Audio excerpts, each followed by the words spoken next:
कि इन लोग का जो है बीपीएससी में नहीं हो रहा है।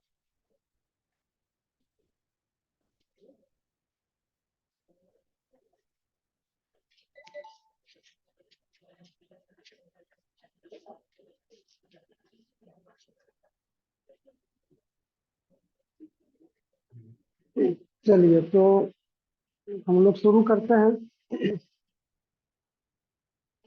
लास्ट क्लास में हम लोगों का क्या हुआ था?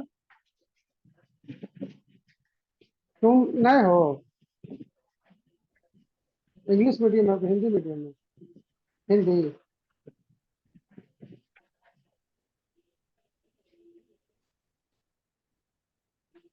इसको क्या कम करने का तो नहीं ना है? तो बंद ही करो, उसको चालू करो। सर पे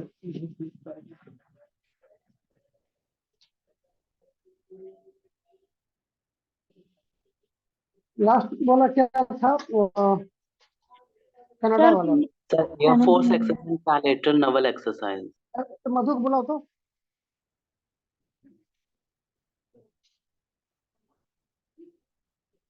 ऑनलाइन में केवल ऑनलाइन वाला रहेगा।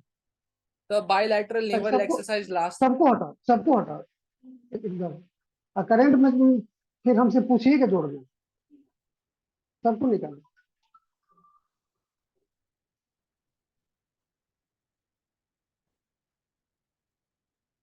हाँ हेलो, हेलो। Yes sir. हाँ बोलिए। सर लास्ट जो था वो नेवल एक्सरसाइज था, वो ट्राइलैटरल नेवल एक्सरसाइज जो हमने लास्ट की थी वो है लास्ट। किस सब्जेक्ट का? सर नेवल एक्सरसाइज जो लास्ट वाला है वो लास्ट टॉपिक था नेवल एक्सरसाइज का, जिसमें फ्रांस और ये सारा कुछ जोड़ के था। अच्छा ठीक है, हम आपसे 1 घंटा के बाद फोन करते हैं इसी नंबर पे।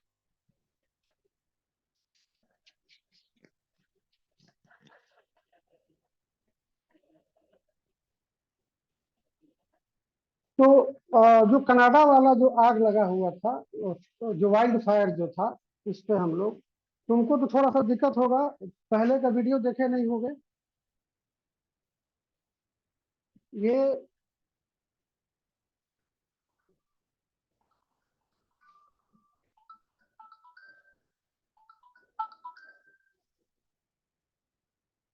ये करेंट अफेयर्स का क्लास है, ठीक है ना? और करेंट अफेयर्स के क्लास में हम लोग, करंट अफेयर्स दो तरह से पढ़ा जाता है, एक तो पीटी के व्यू से और एक मेंस के व्यू से। दोनों में अंतर क्या होता है? दोनों में अंतर होता है कि पीटी वाले पीटी वाला जो क्लास होता है उसमें हम लोग पीटी के व्यू से यानी कि फैक्चुअल ज्यादा और कंसेप्ट जो है कुछ हद तक अपना देखते हैं। उसमें बहुत ज्यादा हम लोग कंसेप्चुअल इस पे नहीं जाते हैं, ठीक है? और मेंस में जो है किसी टॉपिक को लेकर चलते हैं करंट अफेयर से, और उसमें हम लोग ये कोशिश करते हैं कि 3 या 4 पेज लिखने भर उस पर कंसेप्ट और फैक्ट्स जो है हमारे पास हो, ठीक है? तो ये पीटी का है, ठीक है ना? तो उस तरह से हम लोग इसको करेंगे। वाइल्ड फायर के बारे में पिछली बार भी बोले थे कि जो चीज पूरे वर्ल्ड में एक ऐसा घटना है जो कि बड़े पैमाने पर अफेक्ट कर रहा है, उस पर पीटी में भी क्वेश्चन पूछा जा रहा है, मेंस में भी पूछा जा रहा है। तो हम लोगों को थोड़ा सा नजरिया अपना जो है वो चेंज करना पड़ेगा। उसी ढंग से हम लोग अब आगे बढ़ते हैं। इसके अलावा देखिए, कुछ कुछ चीज तो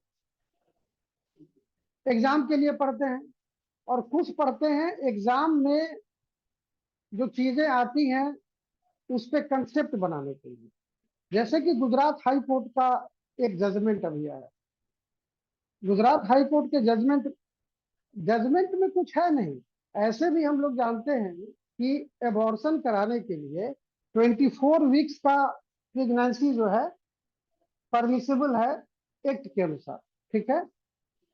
एक लड़की का 29 वीक का 29 वीक का ये हो गया मतलब था, और उसको जो है वो चाह रही थी कि इसको जो है अबॉर्ट कर दिया जाए, और उसकी एज जो है 17 ईयर्स। ठीक है, ठीक है, अनुमति नहीं मिला, ये अनुमति नहीं मिलेगा, नहीं होगा, कोई बात नहीं है। लेकिन इस केस में जज का जो कमेंट है वो इम्पोर्टेंट हो गया, कि जज ने कहा कि इसमें हम अनुमति नहीं दे सकते हैं, इसलिए कि भारतीय संस्कृति में बहुत लंबे समय से 14-15 साल की भी लड़कियां बच्चे को जन्म देती रही हैं, और इसके लिए आप मनुस्मृति पढ़ सकते हैं। बात समझ में आई? तो ये आप कॉन्स्टिट्यूशन देखिएगा ना, मनुस्मृति तो नहीं देखिएगा। लेकिन ये चीज अगर आप जाने रहेंगे, समझे रहेंगे, तो मेंस में या एसे में, मेंस के, या जो आप 4 पेज करेंट अफेयर्स पर लिखते हैं, उस पे आपको ये काम दे देगा। अभी हो सकता है कि नहीं भी पूछे, ऐसा थोड़ा ही नहीं पूछना चाहिए कि किस मामले में जज ने मनुस्मृति पढ़ने के लिए कहा था। ये सब तो नहीं, आदमी उम्मीद नहीं करता है नहीं पूछा जाएगा। ठीक है, तो एक एक एक इंफॉर्मेशन ये हो गया। दूसरा है national commission on backward classes. तो नेशनल कमीशन ऑन बैकवर्ड, आजकल हर संस्था इतनी एक्टिव हो गई है कि, हालांकि अच्छी ही बात है,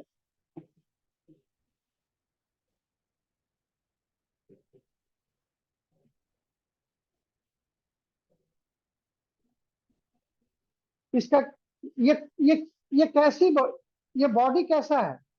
ये बॉडी स्टैट्यूटरी है या कॉन्स्टिट्यूशनल है? स्टैट्यूटरी है सर। ये कॉन्स्टिट्यूशनल है, और कॉन्स्टिट्यूशन में 338 बी जो है इसका है। अभी इसके जो चेयरमैन थे, कई मामलों में एक्टिव रहे, न्यूज में थे, क्या नाम है चेयरमैन का? हंसराज गंगाराम अहिर। तो ये जो है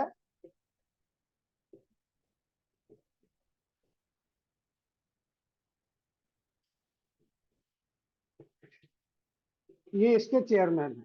हमको इतना ही से मतलब है, अभी बहुत ज्यादा इसमें डीप में नहीं जाना है। ठीक है, यूक्रेन में एक डैम टूट गया था, उसके बारे में आप लोगों को शायद ये जानकारी होगी। जानकारी है कि नहीं है? यूक्रेन में एक डैम टूटा था, और वो डैम जो है मतलब रशिया से जो नदी निकलती है,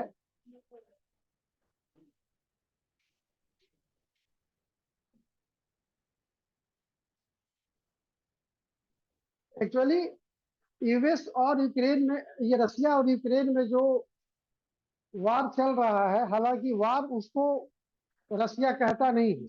रशिया उसको क्या कहता है? Military operation. Special special military operation. ठीक है ना? तो यस सर। उसमें कई तरह की चीजें हो रही हैं। अब उसमें जो है एक डिनीप्रो रिवर है, ठीक है ना, ये रसिया से बेलारूस होते हुए यूक्रेन की ओर जाती है। ठीक है, अब ये नदी जो है थोड़ी बड़ी है और वाइल्ड भी है, मतलब वाटर जो है कंट्रोल कर पाना इसका मुश्किल होता है। तो एक नोवा खखोवा करके, नोवा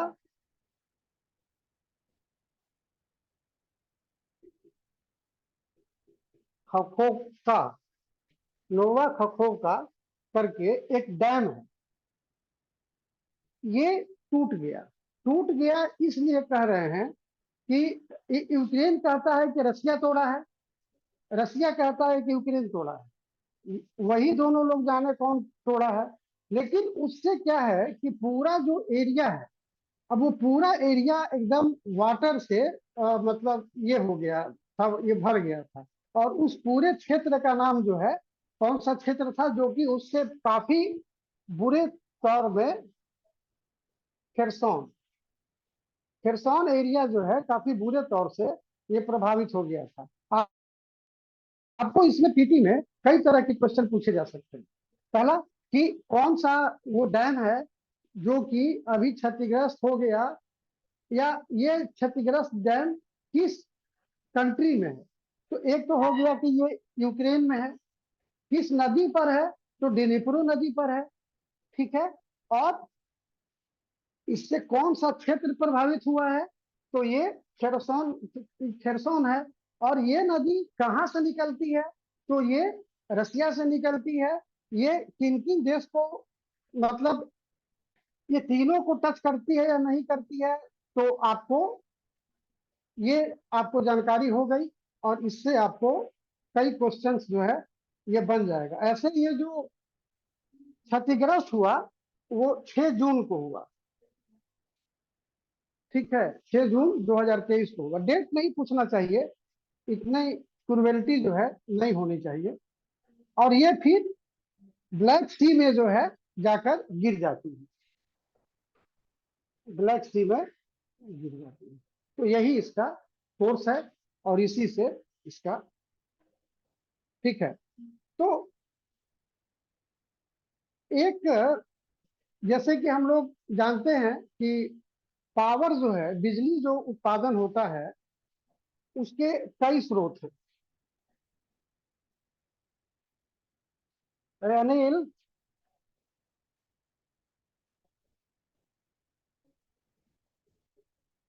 थोड़ा सा भिंगा के इसको रखो, थोड़ा सा हल्का सा।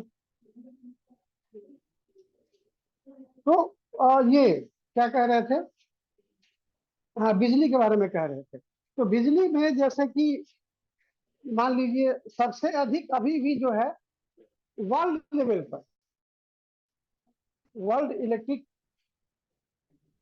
प्रोडक्शन जो है, वैश्विक स्तर पर जो बिजली उत्पादन का है, अभी भी सबसे अधिक जो है कोल से ही है। और ये है 35.89, 35.89% जो है ये अभी भी कोल से है। इसके अलावा अगर देखा जाए बड़े पैमाने पर, तो नेचुरल गैस से है, ये 22.2% है नेचुरल गैस से।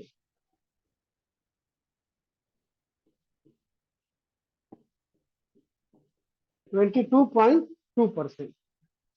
इसके अलावा भी कई और अन्य स्रोत हैं, जैसे कि हाइड्रो इलेक्ट्रिक जो है, हाइड्रो इलेक्ट्रिक भी थर्ड नंबर पे आता है, और वो 15.2%।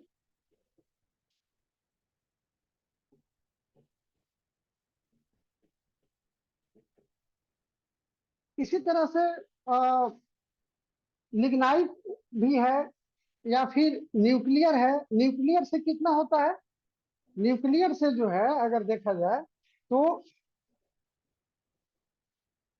9%। ये सब क्वेश्चन अलग अलग भी पूछा जा सकता है कि वर्ल्ड लेवल पर कितना परसेंट किससे जो है ये होता है, किससे नहीं होता। विंड से भी आजकल काफी बढ़ा हुआ है, 7.5%। और उसके अलावा सोलर से 4.5%। तो विंड से 7.5%, विंड और सोलर से 4.5%। तो इस तरह से जो है ये है अभी। या फिर अगर और भी कहें तो लिग्नाइट से भी जो है काफी, मतलब कोयला में अगर, मतलब कोयला वाला जो सोर्स है अगर उसको देखा जाए, तो उसमें लिग्नाइट का भी काफी ये आता है। और हमको लगता है कि लिग्नाइट का भी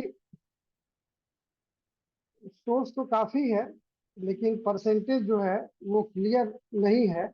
अच्छा, लिग्नाइट का सबसे ज्यादा ये सबसे ज्यादा जो है रिजर्वायर, या रिजर्व जो है, सॉरी, ये रिजर्व जो है इंडिया में कहाँ पर है, तमिलनाडु में। और तमिलनाडु के अलावा राजस्थान,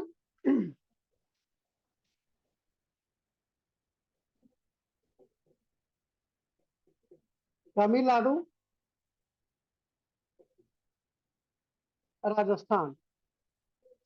तमिलनाडु में जो है पूरे जो इंडिया का लिग्नाइट का रिजर्व है, पूरा इंडिया में 40.9 बिलियन टन ये क्या है, लिग्नाइट का रिजर्व है। और इसका जो है राजस्थान में 82% रिजर्व जो है वो राजस्थान में 82%, जो कि करीब करीब कितना आ जाएगा 33 मिलियन के करीब आ जाए, मतलब 82% लिखे ना, 82%। इसके अलावा अगर ये राजस्थान में देखें तो राजस्थान में भी जो है अगर उसमें 33,000 का ये था, हालांकि रिजर्व मतलब वैसे अगर छोड़ दीजिए तो नंबर 1 पे ये, नंबर 2 पर, नंबर 3 पर J&K अभी हाल में काफी ये चर्चा में भी आया था कि कितना यहाँ पर जो है ये तमिलनाडु सॉरी यहाँ पर ये जम्मू एंड कश्मीर में जो था, लेकिन जम्मू और कश्मीर में जो है वो काफी कम है, मतलब कि 25 मिलियन टन ही जो है ये है, केवल 25 मिलियन टन, तो बहुत कम है। ऐसे जम्मू कश्मीर में जो मिला है उसके पहले अगर देखा जाए तो थर्ड थर्ड पोजीशन पर गुजरात का आता है, थर्ड पोजीशन पर गुजरात का आता है, और ये हो जाएगा आपका 4%। इस तरह से लिग्नाइट के रिजर्व का सर तमिलनाडु में कितना है सर? तमिलनाडु में 33,300, इतना तुम लोग याद रखोगे, झूठ मूठ का। सर परसेंटेज में? परसेंटेज में तमिलनाडु में ही कह रहे हैं कि 82% है, तमिलनाडु में ही, ठीक है। तो 1 2 3 अगर आएगा तो तमिलनाडु, राजस्थान, गुजरात 4 पे अगर आएगा तो जम्मू एंड कश्मीर, उतना हमको लगता है काफी है। वैसे अगला जो है कर्नाटका, और वो जम्मू कश्मीर का आधा है, मतलब कि आधा से भी कम है, 11.44 मिलियन टन ही केवल है, तो उतना जो है जरूरी नहीं है। एक, अब ये तो क्या है, ये तो कहिए कि इस तरह से हमारा प्रोडक्शन का शेयर है। एक नया टेक्निक जो है वो वो आ रहा है, अभी केवल उस पर एक्सपेरिमेंटल यही है, वो है microwave array, microwave array for transfer, हम यहाँ पर लिख देते हैं microwave array for power transfer in low orbit. ये जो है लो ऑर्बिट एक्सपेरिमेंट, ये पूरा अभी ये एक्सपेरिमेंटल लेवल पर है, यहाँ पे लिख दे रहा है एक्सपेरिमेंट। तो ये क्या हो गया, ये microwave array for power transfer in low orbit. ये क्या हो रहा है कि जैसे ये अर्थ है, अब यहाँ पे हमारा सैटेलाइट है, और यहाँ पर सैटेलाइट पे जो है वो माइक्रोवेव एरे, और वहां पर हम ये पैनल लगाए हुए हैं जो कि सोलर एनर्जी लेकर यहाँ से वायरलेस, वायर से नहीं, यहाँ पर ट्रांसमिट करता है, और यहाँ पर ये रिसीवर है, और यहाँ से रिसीव करके और बिजली जो है ये सप्लाई करता है, ठीक है। तो ये अभी एक्सपेरिमेंटल लेवल में है, लेकिन इस पे जो है काफी काम हो रहा है। तो माइक्रोवेव एरे की जब बात आती है अगर उस तरह का, तो एक ये भी नया एक्सपेरिमेंट हुआ है और सक्सेसफुल रहा है, और इससे बिजली अमेरिका में जो है एक्सपेरिमेंटल लेवल पर किया जा रहा है। तो साइंस वगैरह में भी, साइंस टेक में जब आप लिखेंगे तो आपको काफी काम देगा। वैसे ये शुरुआत किया गया था 2011 में, अभी जाकर रिजल्ट इसका जो है कंफर्म हुआ है। मतलब चूंकि साइंस में तो हम लोग एक रिजल्ट पर तो एक्सपेरिमेंट हम लोग को थ्योरी बनाते नहीं है, तो 2011 से जो है वो अभी तक जो है ये चल रहा है। एक्चुअली इस पे जो ये जो लगा हुआ है, ये इसको कहते हैं मैपल प्लेटफॉर्म। ये ऐसे पैनल, ये प्लेटफॉर्म पे एक ऐसे पैनल है ना, उसी पर ये लगा हुआ रहता है फिक्स। तो उतना समझ लीजिएगा, काफी हो जाएगा हमको लगता है उस तरह से। बात समझ में आ गई? बिहार में भी बीच बीच में आते रहेंगे। साइबर सिक्योरिटी एक इम्पोर्टेंट, आजकल बहुत सारी घटनाएं हो रही हैं साइबर के थ्रू, और उसमें से सबसे ज्यादा जो घटना हो रही है वो कौन सी घटना है? आपके अकाउंट से पैसा खत्म हो जाना। मतलब आप एक गलती की है और उस गलती से आपका अकाउंट जो है साफ हो जाएगा। एक बहुत क्लोज परिचित में थे,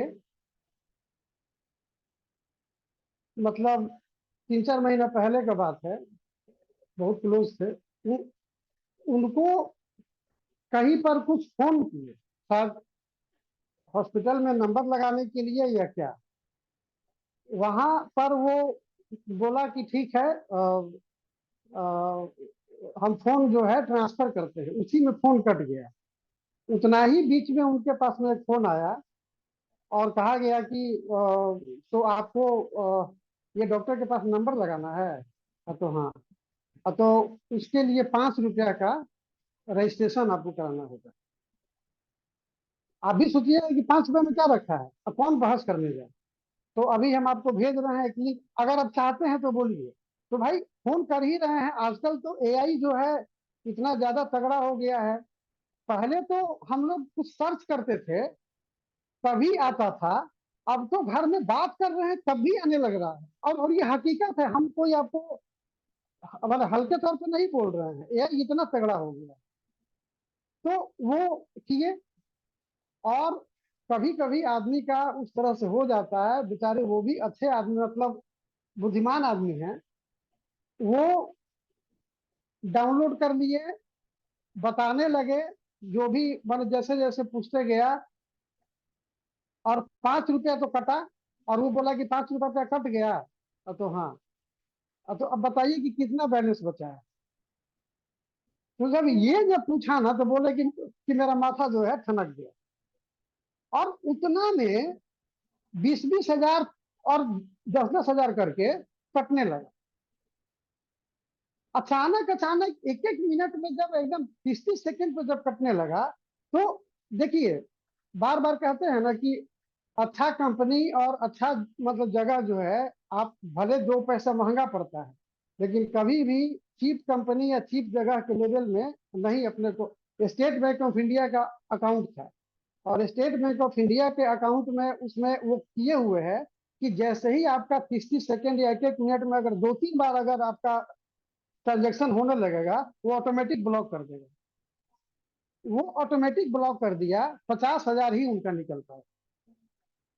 नहीं तो वो बोलते कि मैंने बोल रहे थे कि पूरा अकाउंट जो है उनका, और अच्छा खासा बेचारे के पास अपना था। सोच लीजिए, और वो अगर बता देते कि 5 रुपया निकल के कितना बचा है, तो उतना ही मार के निकाल देता। वो तो इसलिए ज्यादा नहीं मारा होगा कि ज्यादा अगर करेंगे तो कहीं नहीं होगा तो हमारा बाउंस कर जाएगा। सोचिए, ये स्थिति है। तो खैर, वैसे साइबर सिक्योरिटी पुलिस स्टेशन जो है बिहार में, इसके लिए बना है। ठीक है। और ये 44 स्टेशन जो हैं बने हैं। 44 का ब्रेकअप अगर देखिएगा, तो 44 कहाँ कहाँ बना होगा? एक तो 38 डिस्ट्रिक्ट है, तो एक डिस्ट्रिक्ट में एक, ठीक है। और ये जो है इसको कौन हेड करेगा? Headed by DSP. इसका जो थाना इंचार्ज होगा वो डीएसपी होगा। और इसका जो है चार जो है रेल थाना जो है वो है, एक पटना, मुजफ्फरपुर, ठीक है, पटना, मुजफ्फरपुर, कटिहार और समस्तीपुर।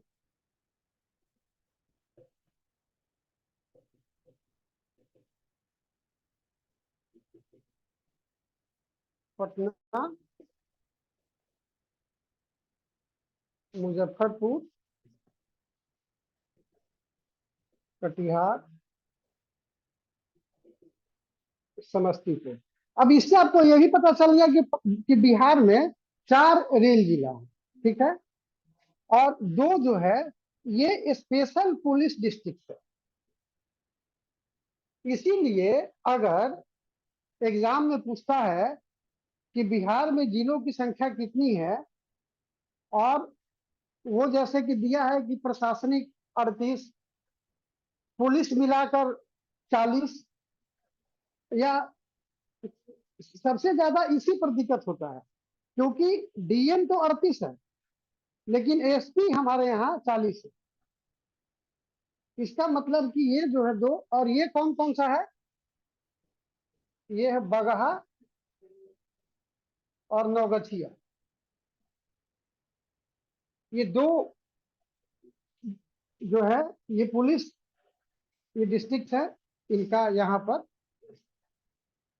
तो इस तरह से साइबर क्राइम के लिए साइबर थाना जो है खोला गया है, और इसका एक हेल्पलाइन नंबर भी इशू किया गया है। Helpline number 1930। आप एग्जाम में कुछ भी पूछा जा सकता है, नया है तो इस पर भी बात आ सकती है, ठीक है। अभी बिहार में ही रहते हैं। बिहार में एयरपोर्ट कहाँ कहाँ पे है? दरभंगा, ठीक है, पटना, गया। गया तो भाई इंटरनेशनल है, वो गया में भी है नहीं, गया इंटरनेशनल है, ठीक है। और भी मुजफ्फरपुर कहीं में है? भी है। मुजफ्फरपुर में नहीं। पूर्णिया चौथा खुलने जा रहा है। तो अब कुल मिलाकर जो इस तरह का सवाल बीपीएससी में जो है पूछा जाता है।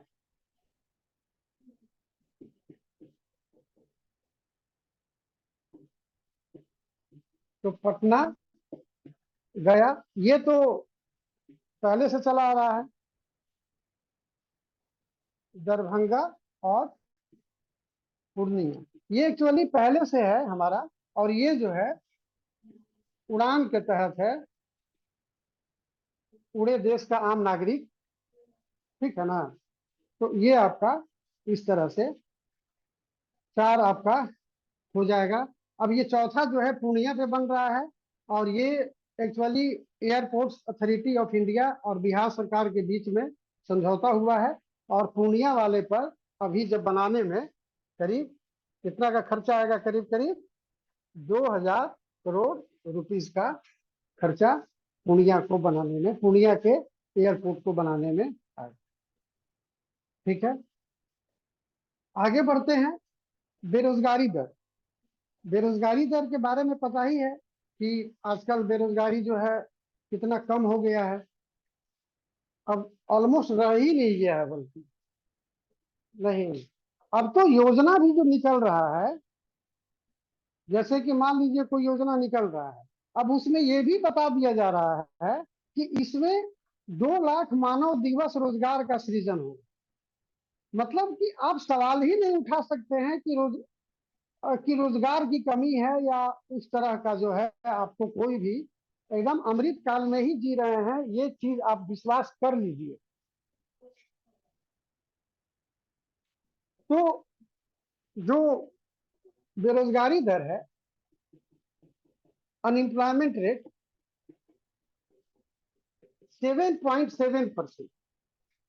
मई 2023 में बेरोजगारी दर जो है वो 7.7% रहा था। अब फिर जुलाई शुरू हुआ है, अब जून का आएगा, लेकिन हम लोग थोड़ा सा पीछे चलते हैं क्योंकि लेट हो ही जाता है, एक दिन में सारा चीज हो नहीं पाता है जितना एक सप्ताह का होता है, तो थोड़ा सा हम लोग बैक में हैं। ये जो है ये अभी जून में एक और हेड ऑफ कंट्री यूक्रेन पहुंचे थे, उनमें हालांकि 2-3 पहुंचे हैं, लेकिन सबसे इम्पोर्टेंट जो है कनाडा के जस्टिन ट्रूडो जो है वो पहुंचे थे जून में। कभी कभी इस तरह के सवाल जो है पूछा जा सकता है, जानते रहिएगा तो रुचि बनी रहेगी, वो चीज आपका एक होना चाहिए। ठीक है।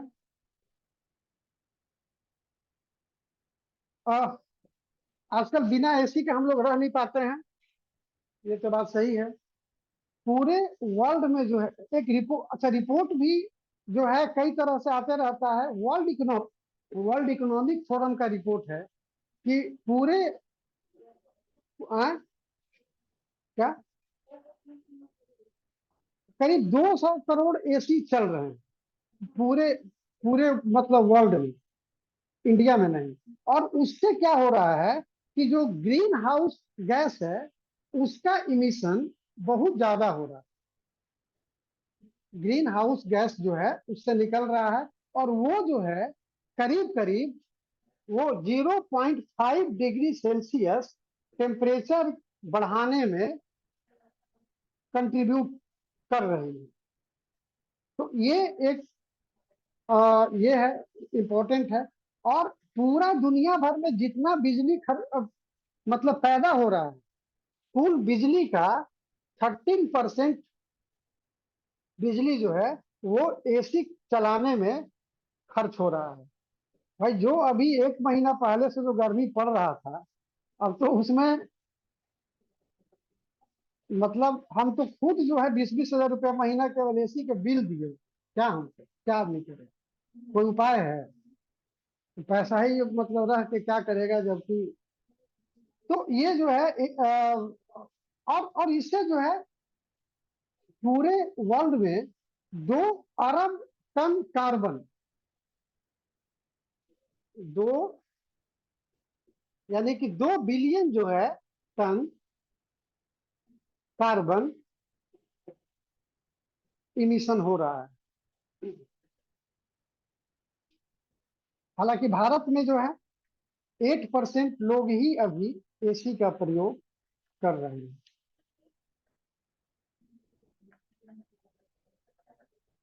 आदमी ट्रांसजेंडर का कहता है। हम एक बार कहीं पर गए थे, ट्रांसजेंडर मतलब वैसा ट्रांसजेंडर था जो कि सिंपल शादी ब्याह में या बच्चा उच्चा होने पर जो मांगता उनका है, वो हमको बताए कि देखिए उसी में से एक का है, उसके घर में 3-3 एसी लगा हुआ था और डबल फ्लोर मकान अपना बनाए हुए था। अब समझ लीजिए, वो उन लोग का मतलब है कि हमको नौकरी चाहिए ही नहीं, हम बहुत कमा लेते हैं इससे और कितना आराम से।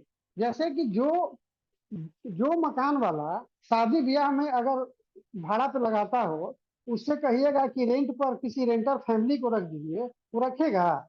वो एक रात का जो है 1.5 लाख 2 लाख रुपया ले लेता है।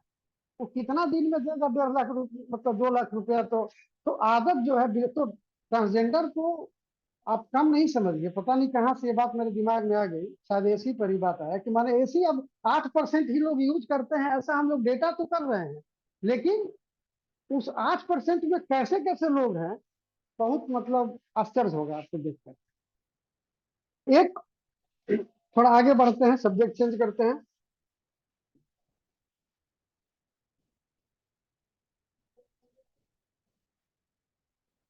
कराकटाऊ के बारे में तो जानते होंगे, वोल्केनो है। और ये वोल्केनो कहाँ पर है? इंडोनेशिया में। ठीक है, इंडोनेशिया में है। और ये हम इसलिए बता रहे हैं क्योंकि ये जून महीना में फिर से एक्सप्लोड कर गया, फिर से लाइव हो गया। तो जो चीज चर्चा में रहता है पीटी में, उस पर जो है सवाल पूछा जा सकता है। आप भी इसके लिए रेडी रहिए।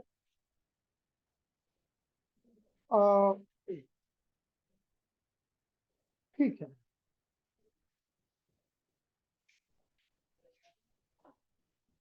देखिए, आत्मनिर्भर भारत जो है वो एक तो जब कोविड-19 था उस समय बात चली थी, और चीजों को यहाँ से वहां जोड़कर, ठीक है, उस दिशा में कुछ कुछ स्टेप्स जो हैं वो सरकार द्वारा लिए जाते रहे हैं। उसमें क्या हो रहा है कि कई चीजों को जो ऐसे भी आमतौर से होना था, हो सकता था या होते रहा है, उसको आत्मनिर्भरता के नाम पर जोड़ दिया जा रहा है। हम उसको कोई शिकायत नहीं कर रहे, क्रिटिसाइज नहीं कर रहे हैं, लेकिन आत्मनिर्भर भारत के अंतर्गत जो है आजकल जो फोर्सेज है, चाहे वो आर्मी हो, चाहे एयर फोर्स हो, चाहे हमारा नेवी हो, उसमें कई चीजें हो रही हैं, और उसमें हम बहुत ज्यादा यूज पर भी ध्यान दे रहे हैं कि नया नया वेपन्स जो है, नए तरह के वेपन्स हम यूज करें। एक और चीजें हो रही हैं कि हम अपने यहाँ इंडिजिनसली उसको प्रोड्यूस भी करें, और इंडिजिनसली जब परचेज भी करना हो, मतलब, तो इंडिजिनस जो प्रोडक्ट्स है हमको उस पर जो है ध्यान दे देना चाहिए। तो उसी तरह से एक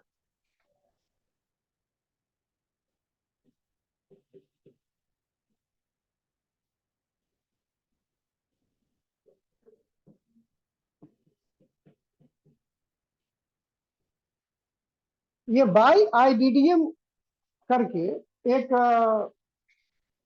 कहिए कि प्रोग्राम जो है वो शुरू किया गया, और उसमें आईडीडीएम का मतलब क्या है? Indigenously developed, design and manufactured category. Indigenously design, developed and manufactured category. तो ये बाई आईडीडीएम कैटेगरी, ठीक है। इसमें आपको दो प्रोग्राम को शामिल अभी कैबिनेट कैबिनेट जो है उसने मंजूरी दी है। कौन कौन सा? एक है आकाश तीर, ठीक है, और दूसरा है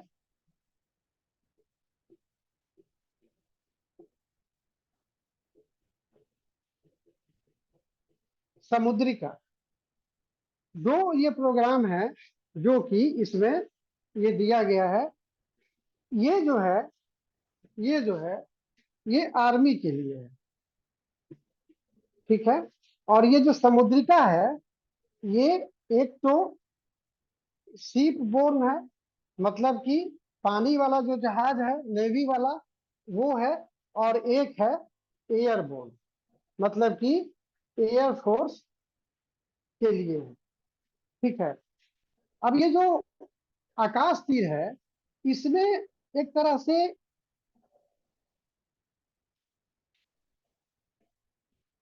AADCSR, ये एक मतलब एक तरह से वेपन का जो है अपग्रेडेड वर्जन, इसको आप कह सकते हैं। इसका मतलब है automated air defence control, automated air defence control and reporting system. CSR नहीं, CRS, control and reporting system, ठीक है। ऑटोमेटेड ऑटोमेटेड क्या बोले आप? ऑटोमेटेड एयर डिफेंस, एक minute, defence control reporting system. ये एक प्रकार का यंत्र है, एक प्रकार का एक टेक्निक टेक्नोलॉजी या टूल कहिए, टेक्नोलॉजिकल टूल है।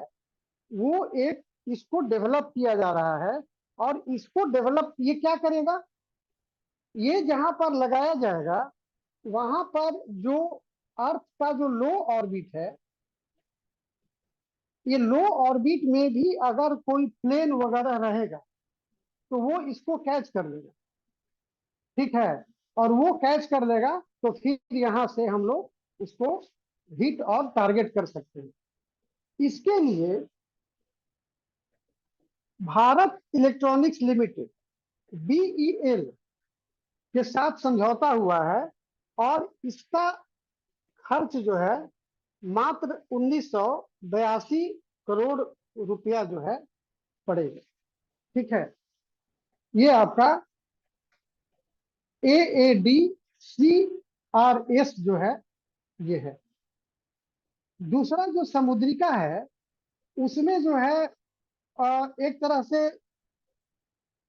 हेलीकॉप्टर्स में प्रयोग होगा। जो भी ये पूरा समुद्रिका जो है ना, ये एक्चुअली हेलीकॉप्टर्स के लिए ही है, लेकिन हेलीकॉप्टर का प्रयोग नेवी वाले शिप पे भी होता है और एयरफोर्स के लिए भी होता है। तो दोनों के लिए ये आपका यहाँ पर ये करेगा। और उसमें जो है शिप बोर्ड मतलब जो है जो पानी वाला जो जहाज जो है उसके लिए तीन तीन उस तरह से ये किया गया है। एक तो शक्ति, नयन और तुषार, ये एक्चुअली 7 है। इनकी संख्या जो है 7 है। किसका, जो समुद्रिका जो है वो 7 नंबर ऑफ पीस मतलब टाइप्स जो है वो 7 होगा। तो 3 जो है ये हो जाएगा नेवी के लिए, ठीक है। और 4 जो हो जाएगा वो हो जाएगा एयरफोर्स के लिए। और ये 4 है सारंग, सारथी, सर्वधारी और निकास। सारंग,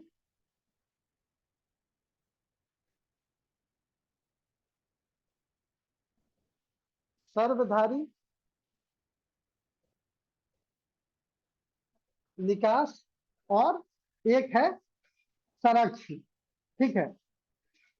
तो ये अब आपके पास कहीं भी अगर यूपीएससी का भी एग्जाम दीजिएगा और अगर ये कह देगा कि शक्ति, नयन, तुषार, सारंग, साक्षी या समुद्रिका या आकाश तीर क्या है, तो आपके पास पूरा कंसेप्ट जो है वो क्लियर होना चाहिए। और ये जो है इस तरह से to enhance the capability of the our forces. और ये क्या है, ये जो IIDM जो कैटेगरी है, एक्चुअली यहाँ पर आप इंडिया भी जोड़ सकते हैं, क्योंकि इंडिजिनस का मतलब तो ये जो है इसमें वैसे ही कंपोनेंट को खरीदा जाएगा।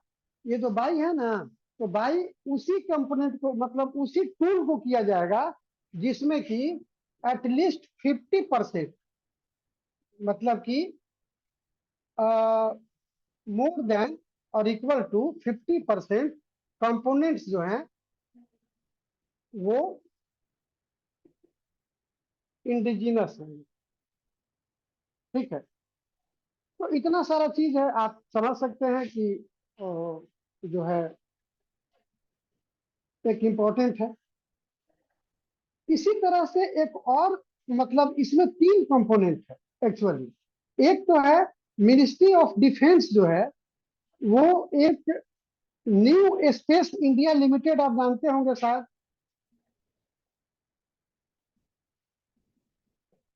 न्यू स्पेस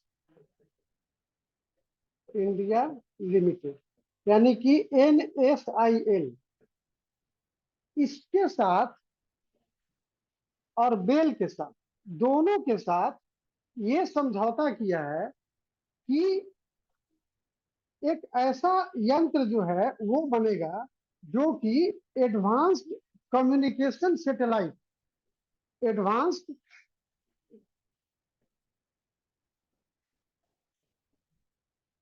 यहां लिख देते हैं ना,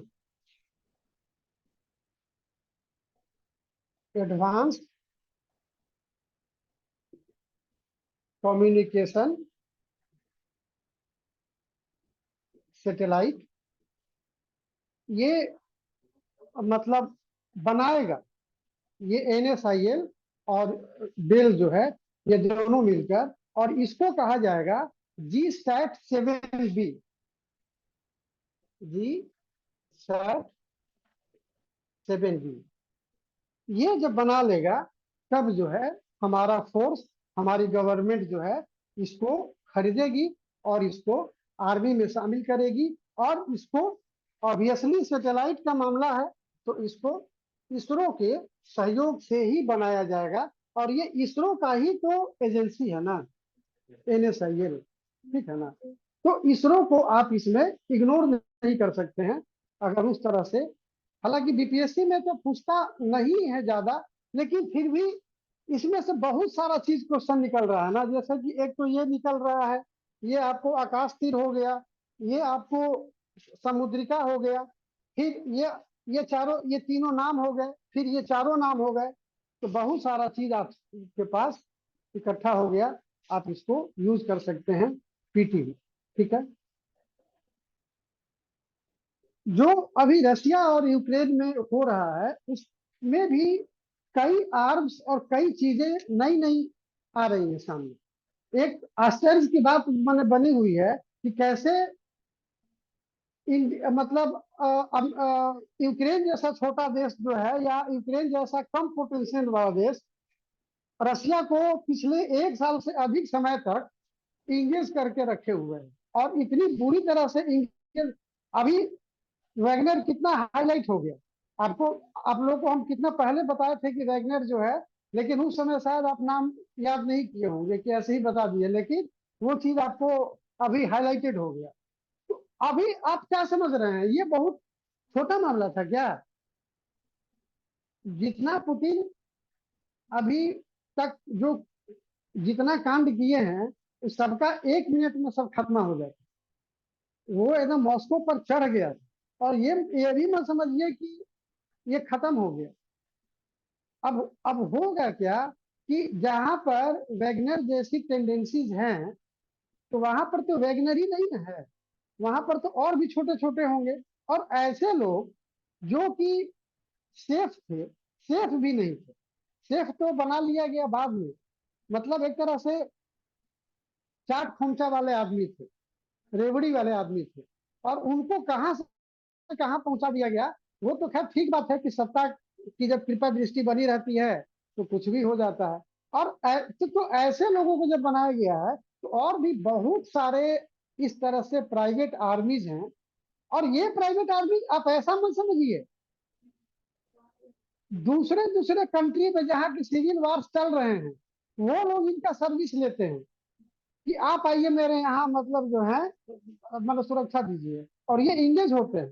तो ये आप सोचे कि अच्छा, ये मुख्य रूप से जो है जो डिस्प्यूट हुआ वो कौन सा था? नहीं, जो जिस पर सर वो येवगेनी प्रिगोजिन के जो कमांड नहीं नहीं, सेंटर था उस पर हमला। जिस जगह पर ऑक्युपाई कर लिया था यूक्रेन का कोई जगह, अभी हमको नाम मुंह से निकल, मतलब दिमाग से निकल रहा है, वो उस पर कब्जा कर लिया था। और रसिया बोला कि हम कब्जा किए, जबकि रसिया अपने कब्जा नहीं किया था, रसिया उसी वेगनर को भेजा था। और वेगनर जब कर लिया तब उसको देना नहीं चाह रहा था। मेन डिस्प्यूट इसी से हुआ, और डिस्प्यूट होते होते जो है इतना बड़ा इशू बन गया। वो तो बेलारूस के भी बारे में पता ही थे, उनके प्रेसिडेंट जो गए थे, पता नहीं क्या क्या क्या रिश्ता चलता है, ये रिश्ता क्या कहलाता है, जो भी है, लेकिन कुछ ना कुछ जो है गड़बड़ घोटाला तो इन लोग का रहता ही है। तो उसी तरह से एक man portable air defence system, क्या बोले, man portable air man portable man portable air defence system, ये कुल मिलाकर मैन पैड्स हुआ। मैन पैड्स, तो मैन पैड्स ये एक प्रकार का हथियार है जो कि अभी रशिया में काफी यूज किया जा रहा है, और ये नाइट विजन नाइट विजन में जो है काफी सहायक हो रहा है। मतलब कि रात में अगर कोई चाहे कि छुप कर और हम वार कर दें, तो ये मैन पैड जो है उसको कैच कर लेगा, देख लेगा कि ये जो है आ रहा है हमारी तरफ। और ये इसमें actually gallium nitrate based radar होता है। क्या होता है? गैलियम नाइट्रेट बेस्ड रडार होता है। इसी के थ्रू जो है ये काम पॉसिबल हो पाता है। तो इससे कई चीजें जो है इंडिया भी जो है इसको अक्वायर करना चाह रहा है, और उसके लिए कई चीजें मैंने कोशिश जो है हो रहा है। अभी इंडिया के पास ये कितना है एयरक्राफ्ट कैरियर नेवी में? सर 2 है नेवी और तीसरा डेवलपमेंट फेज में है। एक है अभी आईएनएस कितना विक्रम, वर्किंग है? 2 है सर, एक आईएनएस विक्रमादित्य और एक है आईएनएस विक्रांत। एक तो विक्रांत हो गया। विक्रांत क्या है? विक्रांत की खासियत क्या है? वो इंडिजिनस है, वो इंडिजिनस है। और विक्रमादित्य दूसरा है, जो कि हम लोगों ने उसको रसिया से खरीदा था। नामकरण तो हम लोग कर ही लेते हैं। तो ये जो है ये दोनों के बीच में एक अभी शो ऑफ भी हुआ। हालांकि उससे ज्यादा मतलब नहीं है। उसको ऐसे कहा गया है seamless integration of INS Vikrant and INS Vikramaditya, लेकिन उतना डिटेल में जाने की जरूरत नहीं है। इसी बहाने विक्रमादित्य और विक्रांत जो है उसका हम लोगों का रिवीजन हो गया। तो ये ठीक है। अब जो है UN population fund, UN population fund जो डिवीजन है यूनाइटेड नेशंस का, उसने इंडिया के लाइफ एक्सपेक्टेंसी यानी कि जीवन प्रत्याशा पर एक अपना रिपोर्ट निकाला है, जो कि उसका कहना है कि पहले 70.19 ईयर्स था। मतलब कि एक व्यक्ति एवरेज, मतलब व्यक्ति जो है इंडिया में 70 साल 19 महीना जो है वो अपना, ये 70 साल 19 दिन हो जाएगा, वो जीता है। अभी उसने कम कर दिया है और वो कहा कि अब ये घटकर 67.24 हो गया है। तो आपसे अगर पूछा जाएगा कि यूनाइटेड नेशंस के पॉपुलेशन डिवीजन के अनुसार इंडिया का लाइफ एक्सपेक्टेंसी कितना बताया गया है, तो 67.24 आपको उसमें आंसर होगा। ठीक है।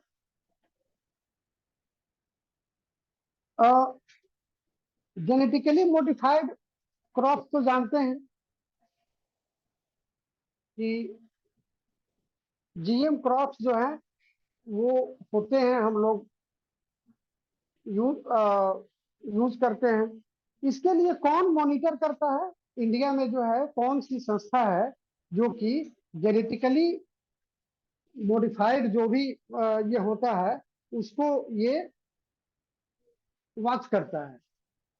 तो उसके लिए है genetic engineering appraisal committee, GEAC. GEAC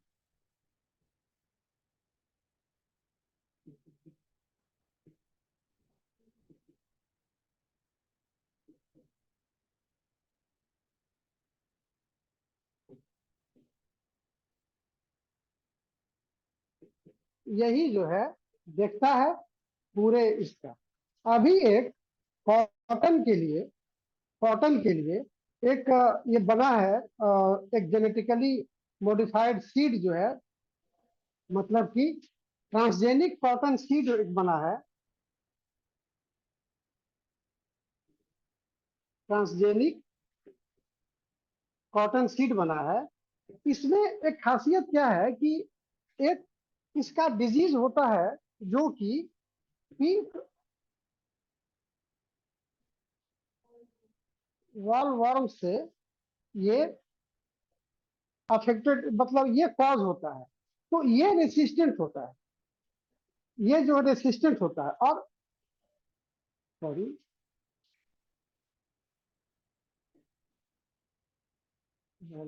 ये मतलब रेसिस्टेंट होता है, ठीक है ना। और ये रेसिस्टेंट होता है इसलिए क्योंकि एक जीन जो है इसमें एक यूज किया गया है, CRI2AI। ये जीन है, ये क्या है, ये जीन है। तो ये आपका हो गया, ये आपका जीन हो गया, ये बॉडी हो गया, ये डिजीज मतलब जो कॉज है उसका, इससे रेसिस्टेंस हो गया। और ये किसके लिए है, कॉटन के लिए। इतना सारा आपका इंफॉर्मेशन इससे आप याद कर सकते हैं और आगे यूज कर सकते हैं।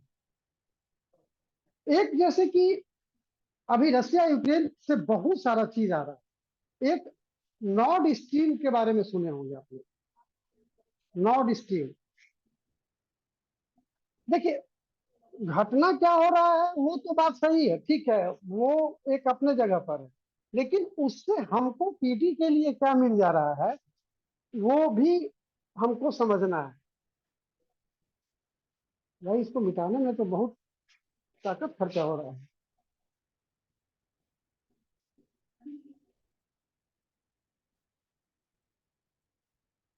देखिए, जब ऑप्शन जब रहता है ना सामने में, ऑप्शन जब आपके दिमाग में रहता है तो आपको हर काम में मेहनत लगेगा, मगर जब तक आप उस ऑप्शन को फुलफिल नहीं कर लीजिएगा।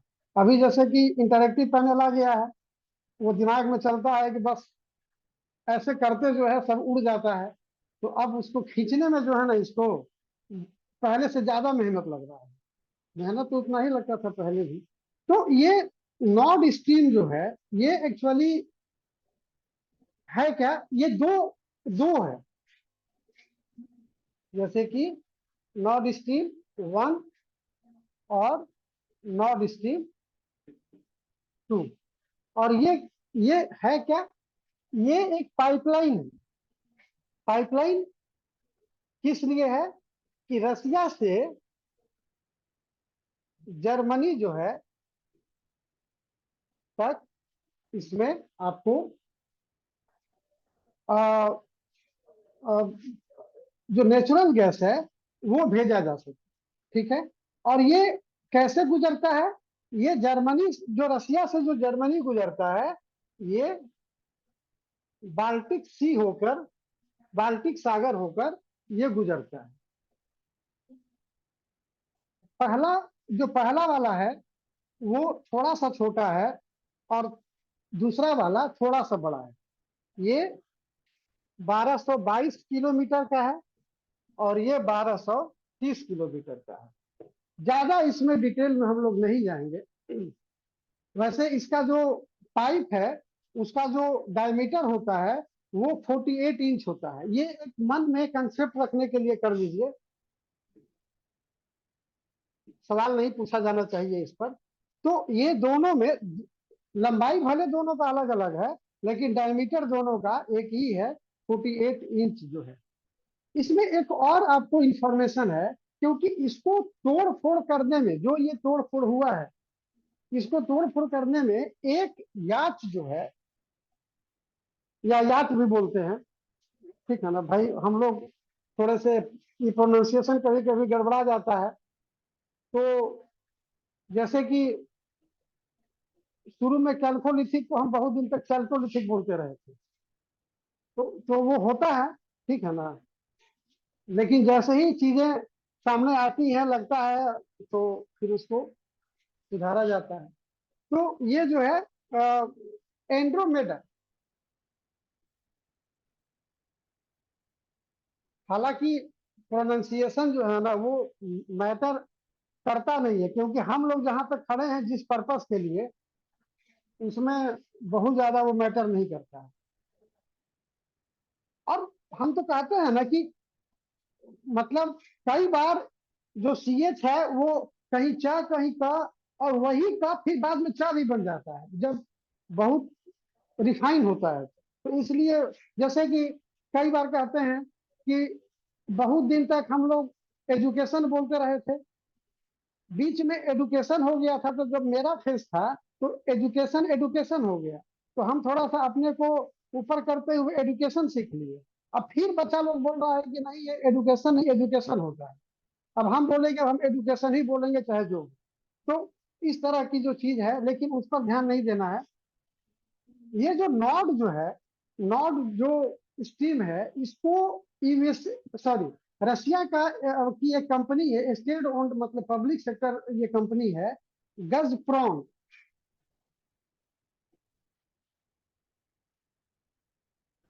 इसको ये मतलब कि नॉर्ड स्टील जो है, it is owned by Gazprom, a public sector company of Russia. बात समझ में आई? तो ये आप इसमें यूज कर सकते हैं। सर वो एंड्रोमेडा क्या लिखा है सर, वो किसके लिए है? एंड्रोमेडा एक मतलब याट जानते हो, याट? Yes sir. बड़ा सा नाव होता है, ठीक है ना, बड़ा सा नाव होता है जो कि समुद्र में चलने के लिए, मतलब वो जहाज जो बड़ा वाला है उससे छोटा लेवल का होता है। वही कहा जा रहा है कि उसका नाम जो एंड्रोमेडा था, वही उसी पर वेपन वगैरह था, और वही तोड़ा है इसको, या बल्कि तोड़ने के लिए भेजा गया। अब किसने भेजा, क्या किया, वो तो जांच का विषय है, हम लोग सक्षम नहीं है उसमें।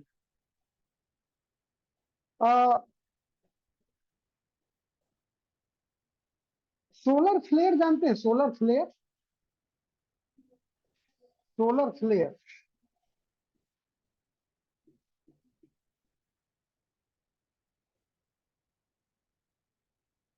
सोलर फ्लेयर जो है, इसका एक साइकिल होता है, कितने साल का? 11 साल का। 11 साल पर सूरज से वो एक मतलब इजेक्शन होता है उसके पार्टिकल्स का, और वो इजेक्शन मतलब धरती तक आ जाता है, अर्थ तक आ जाता है। और खासकर ये आयनोस्फेयर जो है, वो हालांकि एब्जॉर्ब कर लेता है बहुत हद तक, लेकिन उसका कुछ पार्ट फिर नीचे भी आता है, जिससे कि कई तरह के प्रॉब्लम्स हो सकते हैं। और जो हम लोगों का कम्युनिकेशन है उस पर भी जो है हार्मफुल असर वो पड़ता है। तो ये, और ये इस बार जो है 11 साल के बाद जो आया था, ये 5 जून को ही आया था, जिस दिन वर्ल्ड इन्वायरमेंट डे मनाया जाता है। तो कहाँ गया सोलर फ्लेयर जो है, 11 साल के बाद, और 5 जून को याद रखिए कि ये आया था सोलर फ्लेयर। क्योंकि 11 साल के बाद है तो हो सकता है कि पूछा जा सकता है। और इसका जो ये अर्थ तक पहुंचते पहुंचते इसका 250 पर सेकेंड स्पीड इसका रह जाता है।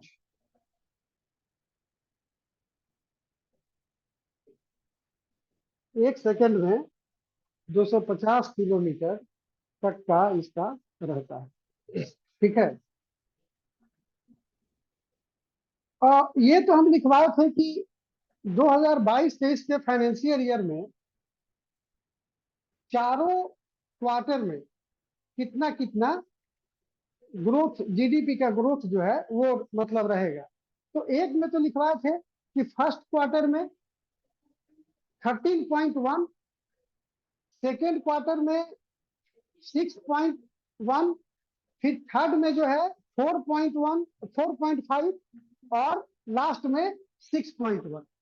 यानी कि अब इसको मिटाना पड़ेगा।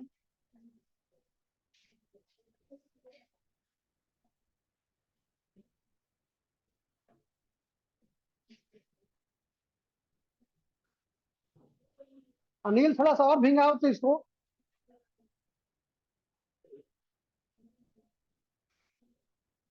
हाँ, क्या बोल रहे थे? इसको थोड़ा भिंगवा देते। सर क्वार्टर का ग्रोथ रेट। हाँ, तो फर्स्ट में 13.1, सेकेंड में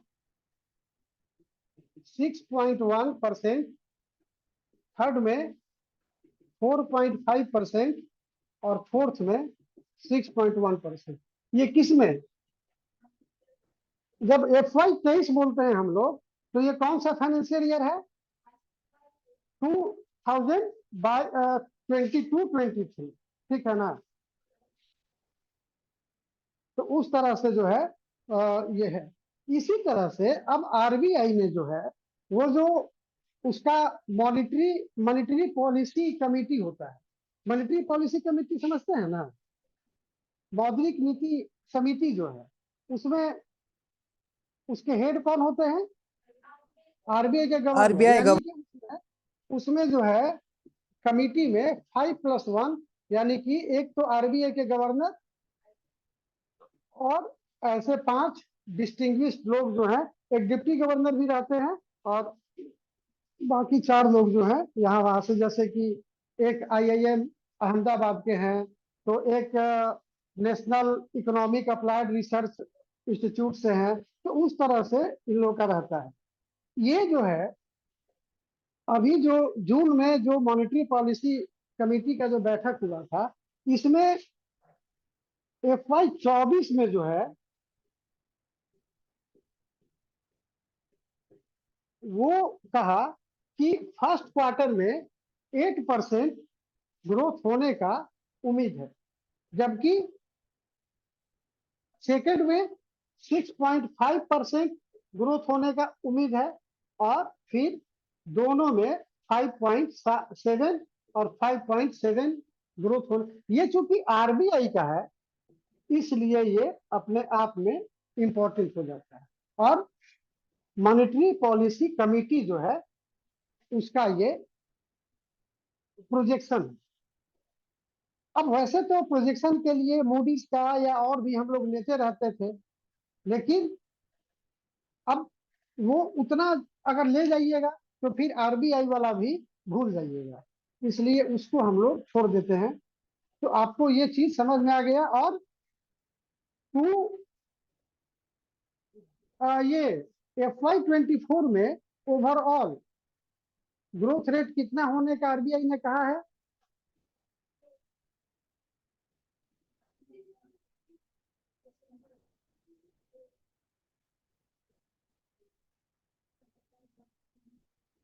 ये भी याद आ रहा है, ये भी याद आ रहा है, और ये भी याद आ रहा है।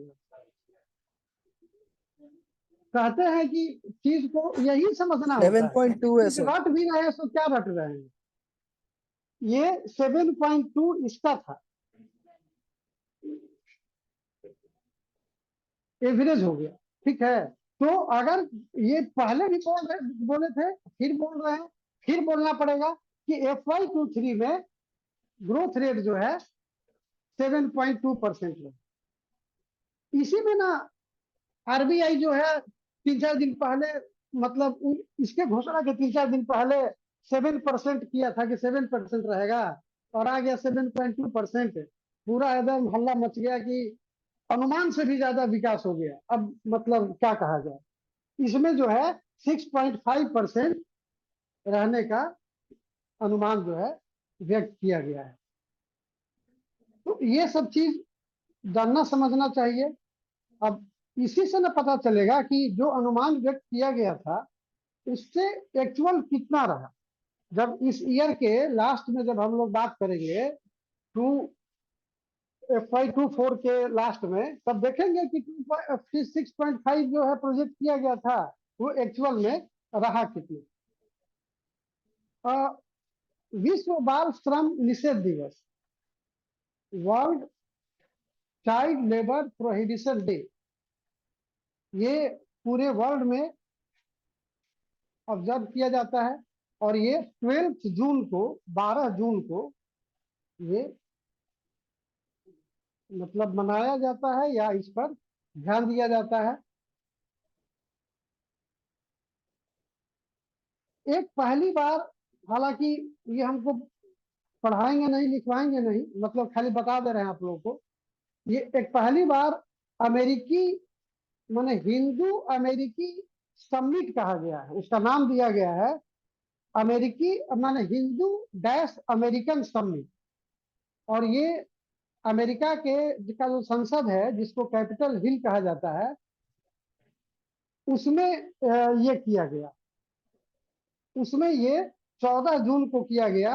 एक्चुअली ये प्राइम मिनिस्टर के विजिट के जस्ट पहले, जिसको हवा पानी बनाना कहते हैं, उस तरह से हाँ वो होता है।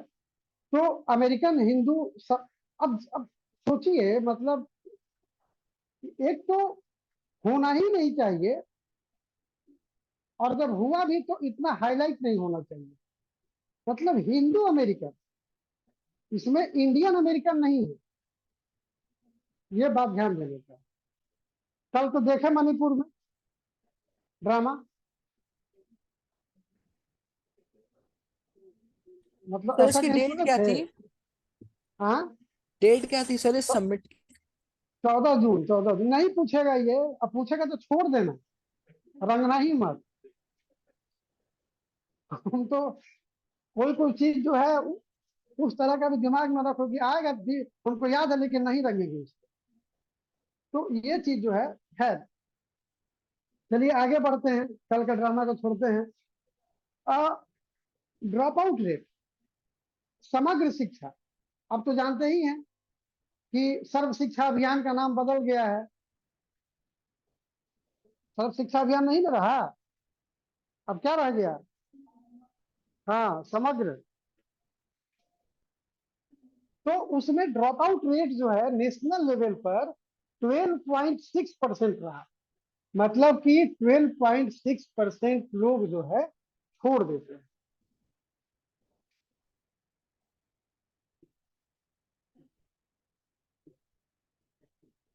ये नेशनल लेवल पे, नेशनल एवरेज है। 7 स्टेट जो हैं ऐसे हैं जिसमें कि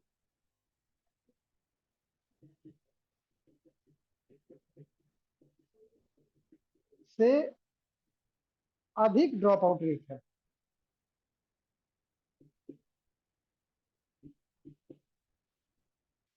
7 राज्य में बिहार भी है। 7 राज्य का अगर नाम जानना चाहिएगा तो बिहार, आंध्र प्रदेश, असम, गुजरात, कर्नाटका, मेघालय और पंजाब। गुजरात में कैसे ये हो गया?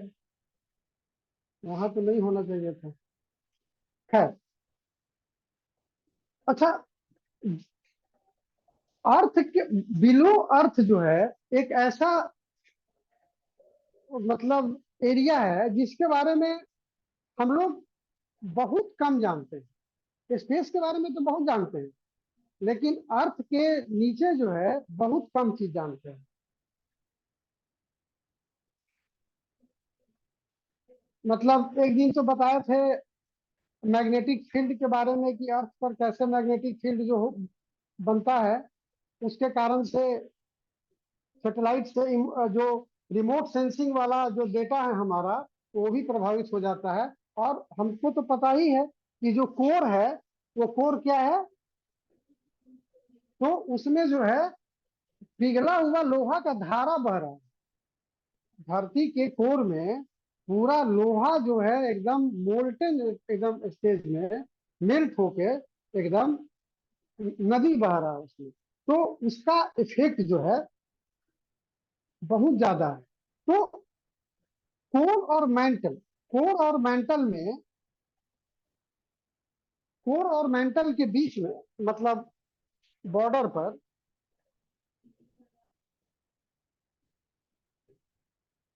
एक अल्ट्रा लो वेलोसिटी जोन होता है,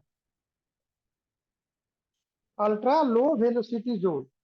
यहाँ पर आप जाएंगे तो पाएंगे कि माउंट एवरेस्ट से 3-3 गुना ऊंचाई वाला पहाड़ वहां पर है। मतलब हम लोग को ऊपर से तो कुछ पता नहीं चल पाता है, वहां भी माउंटेन है जो कि माउंट एवरेस्ट का जितना हमारा सी लेवल से हाइट है 8,848, उससे 3 गुना ज्यादा ऊंचाई जो है वहां पर, तीन तीन क्या बल्कि 3-4 गुना ऊंचाई। अभी तक तो उसको मापा थोड़ा जा सका है, लेकिन एक अनुमान लगाया गया है कि 3 से 4 गुना जो है ऊंचा माउंट एवरेस्ट से वहां पर पहाड़ सब है। तो खैर, मतलब कभी कभी चीजें जो है अल्ट्रा लो वेलोसिटी जोन, अब इतना तो कम से कम आपको ये हो ना जाएगा कि मान लीजिए अगर पूछा जाए कि अल्ट्रा लो वेलोसिटी जोन कहाँ पर है, तो ये कोर और मेंटल के बीच में है, बॉर्डर पर है। तो उस तरह से आप कर लेंगे। मिशन कर्मयोगी के बारे में सुने ही होंगे आप लोग। कर, कर्तव्य पथ बन ही गया है, कर्मयोगी जो है आपको बनाने की दिशा में। ये कर्मयोगी क्या है, मिशन कर्मयोगी? कैसे आप लोग ऑफिसर बनिएगा बिना मिशन कर्मयोगी का? मिशन कर्मयोगी 2020 के सितंबर में एक चालू किया गया था। सिविल सर्वेंट्स को इस तरह से ट्रेंड किया जाएगा कि वो मतलब देशभक्ति, मानवता, संवेदनशीलता, प्रशासनिक दक्षता इत्यादि इत्यादि का जो है गुण सीख सके। पता नहीं पहले क्या सिखाया जाता था, जो कि ये अब केवल मतलब मिशन कर्मयोगी का नाम देकर, खैर पहले की बात छोड़िए, पहले की बात भूल ही जाइए। इसी में एक first national training conclave, first national training conclave,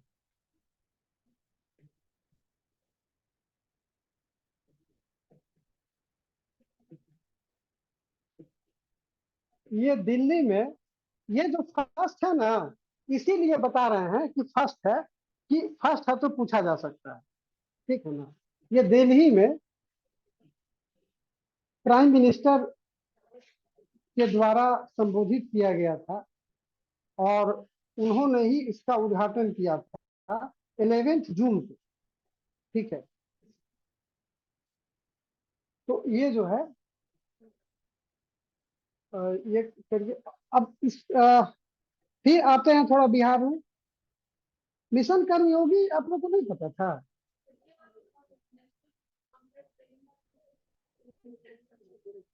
जबकि मिशन कर्मयोगी ज्यादा इंपॉर्टेंट है।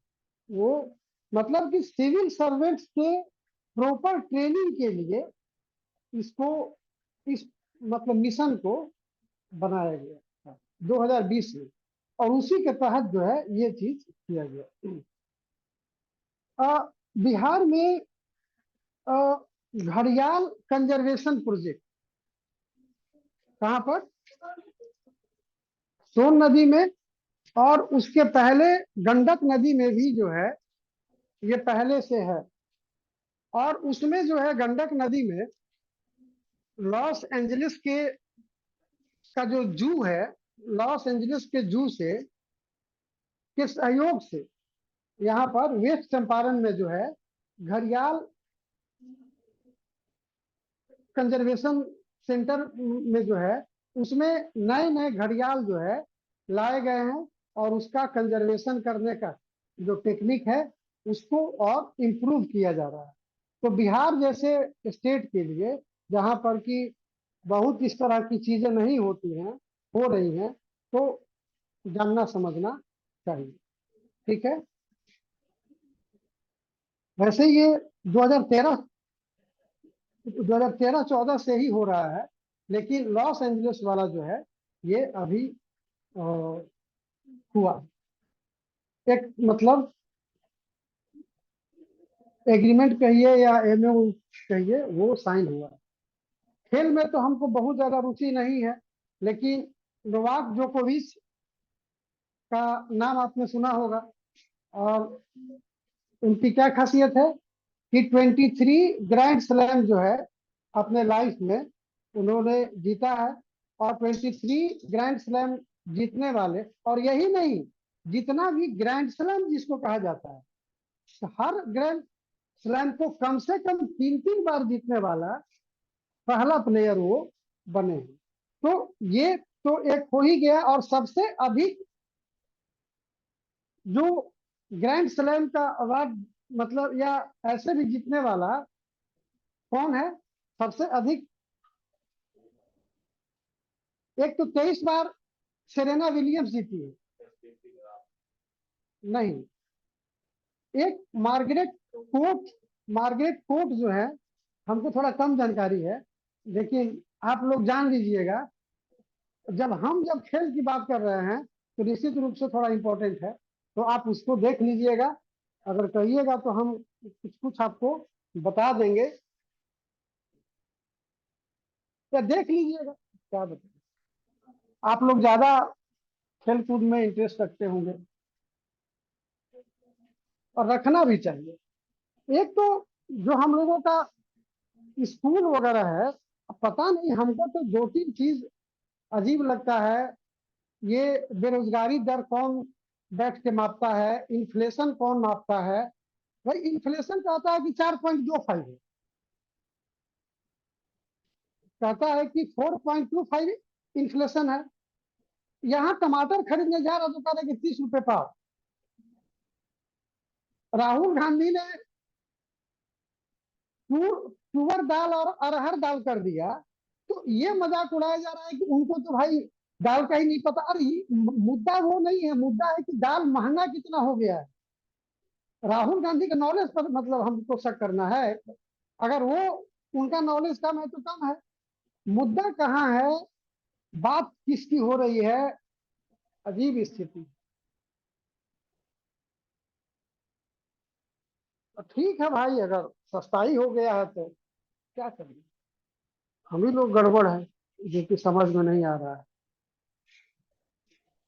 भाई अब तो जब से हम सुने हैं कि थोक में दाल का, अरहर दाल का 128 रुपये पर किलो हो गया है, तब से हम इतना भी दाल नहीं छोड़ते हैं। मतलब पता नहीं कितना मतलब पैसा निकल जाए उसमें।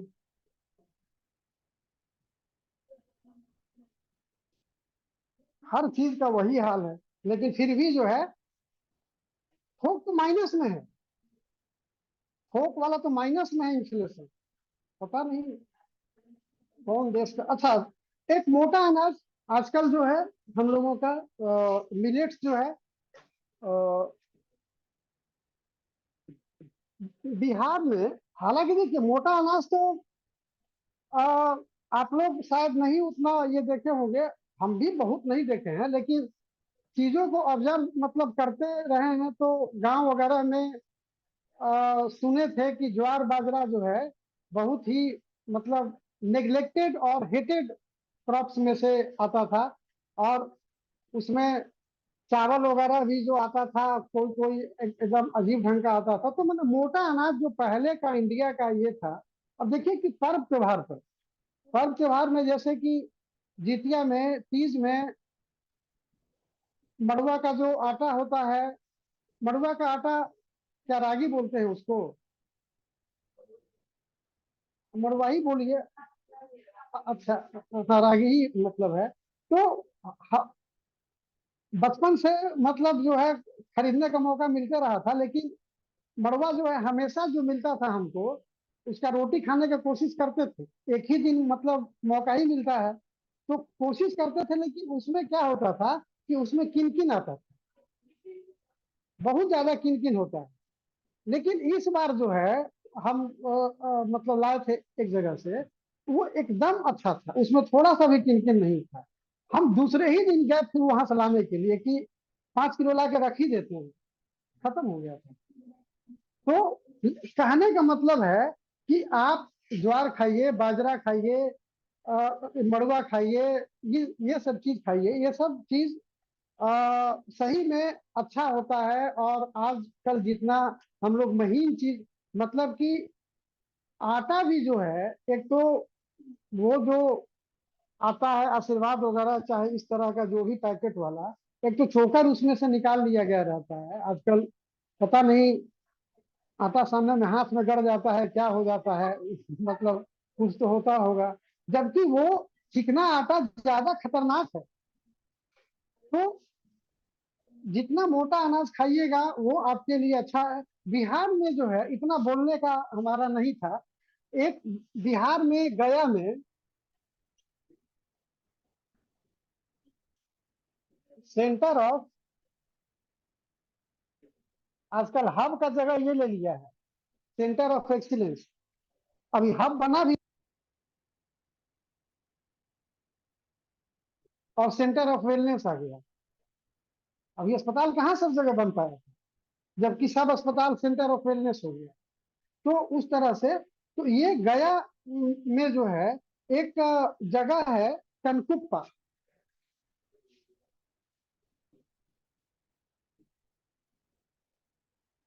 यहीं पर इस्टेब्लिश हो, एक ही जगह हो रहा है, इसलिए हो सकता है क्योंकि इंटरनेशनल ईयर ऑफ मिलेट्स किया गया है, अभी मैंने मनाया जा रहा है, इसको घोषित किया गया है, वो भी यूनाइटेड नेशंस द्वारा। और हम लोग इसमें जो है काफी यूज करते रहे हैं। और इसको जो है किया जा रहा है, एक इंस्टीट्यूट है, international crops research institute for semi arid tropics.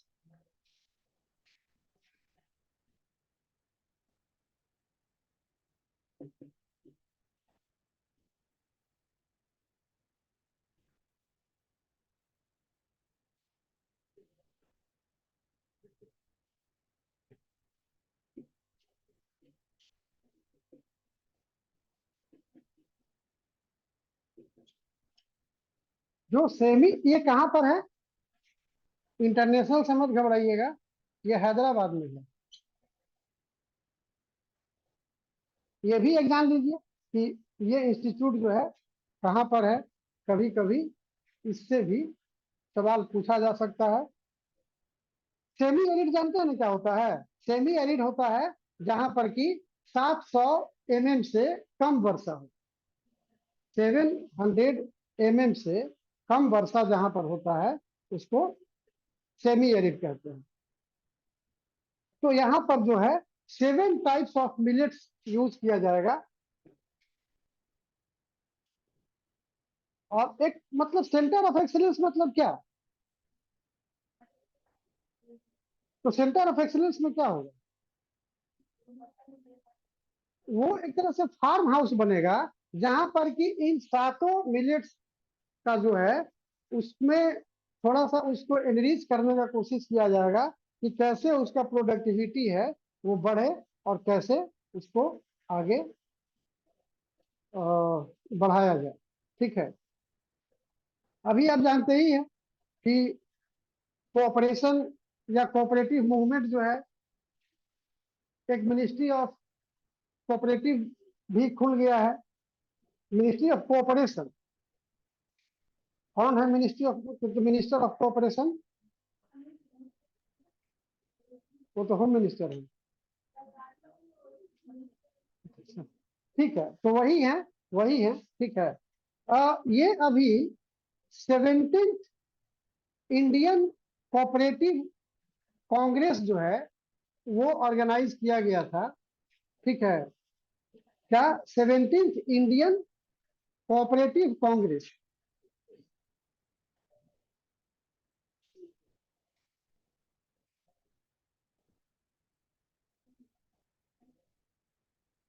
देखिए कोऑपरेटिव जो है ये, अच्छा इस तरह का चीज है ना, ज्यादा हाईलाइटेड भी नहीं रहता है। और आप देखिएगा कि इसके पैक्स, पैक्स तो समझते हैं ना? तो पैक्स के चुनाव मतलब जो एकदम पंचायत लेवल पर होता है, उसके चुनाव में मतलब बहुत ऊंचे दर्जे का राजनीति चलता है। मतलब मर्डर वगैरह भी हो जाता है, इस तरह का है। क्यों? मामला समझ ही गए होंगे। जन सेवा तो और समाज सेवा तो नहीं ये रहा होगा।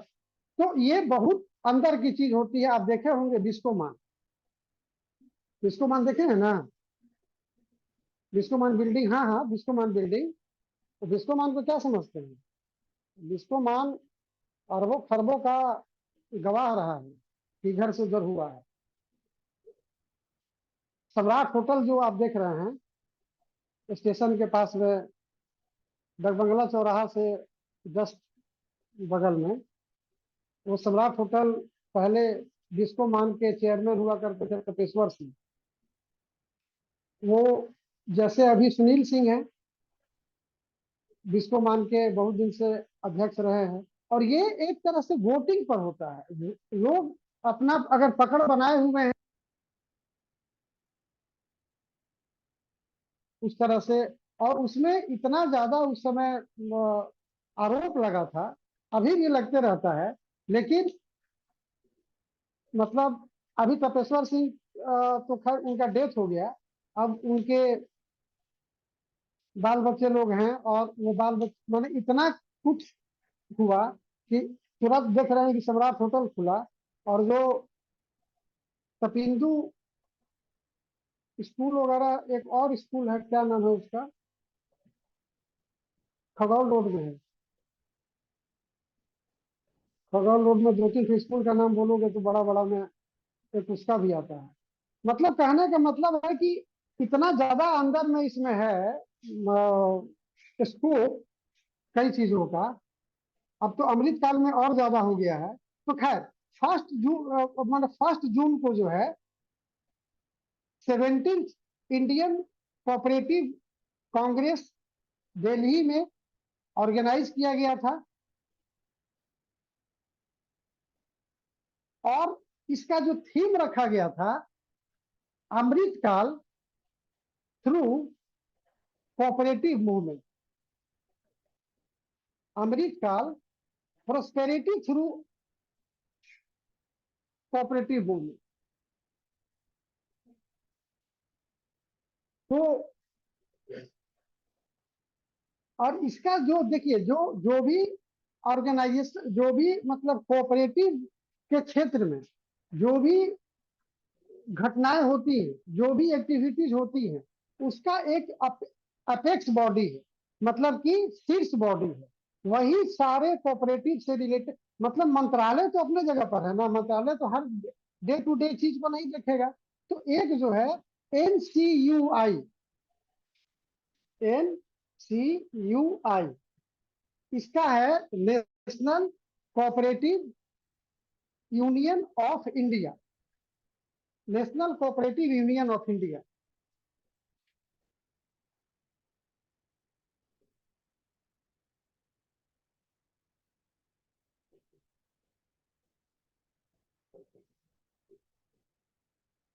National cooperative union of India. और ये कैसा बॉडी है? ये एक स्टेट्यूटरी बॉडी है, यानी कि वैधानिक संस्था है, संवैधानिक नहीं, वैधानिक। मतलब कि संविधान से नहीं निकलता है ये, इसका स्रोत किसी एक्ट से निकलता है। और ये जो इसकी स्थापना हुई थी कब?